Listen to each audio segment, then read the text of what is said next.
లక్షలాది తెలంగాణ రైతాంగానికి రైతు రుణమాఫీ చేసి తీరుతామని లెక్కలు వేసి అంకెలు కూడి ఎంత మంది అడ్డం పడ్డా ఎంత మంది కాళ్ళల్లో కట్టె పెట్టాలని చూసినా ఇయాలకి ఇయాల 18,000 కోట్ల రూపాయలు ఇయాల రైతుల ఖాతాలో మనం వెయ్యడం జరుగుతుంది. నేను సూటిగా సవాలు విసురుతున్నా, తాటి చెట్టు లెక్క పెరిగితే సరిపోదు, దూలం లెక్క ఉన్నావు, చూడకున్న బుద్ధి కూడా లేదని ఆనాడు హరీష్ రావు సవాలు విసిరిండు. మీరు రైతు రుణమాఫీ చెయ్యండి, నేను సిద్దిపేట ఎమ్మెల్యేకు రాజీనామా చేస్తా, మళ్ళా ఎన్నికల్లో పోటీ చెయ్యనని. ఇవాళ ఈ వైరాగడ్డ మీద నుంచి ఖమ్మం ప్రజల సమక్షంలో హరీష్ రావు, నీకు సీము నెత్తురుంటే సిగ్గు లత్తుంటే రాజీనామా చెయ్యి.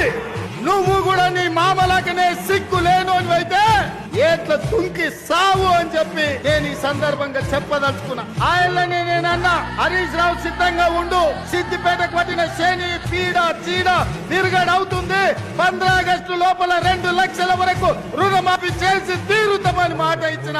ఇవాళ 15 ఆగస్టు నాడు మళ్ళీ అదే ఖమ్మం గడ్డ మీద నుంచి ఇవాళ సవాలు విసురుతున్న హరీష్ రావు.